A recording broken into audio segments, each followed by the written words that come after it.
A group of military officials and government representatives gather around a large table, covered in maps and documents. In 1982, the Falkland Islands, a remote British overseas territory in the South Atlantic, became the stage for one of the most significant conflicts in modern history. Facing growing tension with Argentina over sovereignty claims on the Falklands, British Prime Minister Margaret Thatcher decided to take decisive action. On April 2, 1982, Argentina's military forces launched a surprise invasion of the Falkland Islands, seizing control of Port Stanley and the surrounding areas. An emergency session is held at the UN to discuss the Falklands conflict. The United Nations called for an immediate ceasefire, urging both parties to find a peaceful resolution through diplomatic channels. The war room is buzzing with activity as military officials plan their response. The British government, recognizing the strategic and historical importance of the Falklands, initiated Operation Sovereign Freedom to retake the islands.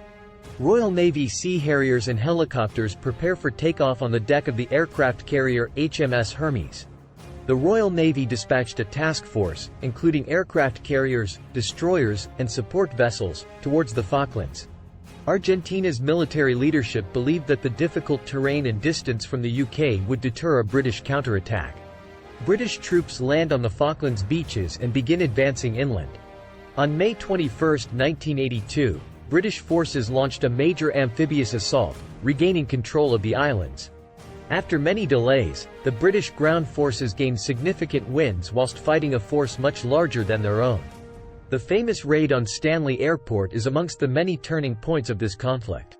SAS troops was given orders to take out the Argentine Air Force jets at the airport, allowing the Navy to get their destroyers close enough to allow troops to land. News of the British success reaches the war room, and celebrations ensue. The British military's swift and effective response surprised Argentina and boosted national morale. Amidst international pressure, both Britain and Argentina agreed to a ceasefire on June 14, 1982. The Union Jack is raised over Government House in Port Stanley as British forces officially reclaim the islands. After 74 days of conflict, the Falklands were back under British control, but the war had come at a high cost, with over 1,000 lives lost. Margaret Thatcher's strong leadership during the conflict earned her widespread admiration at home, bolstering her political standing.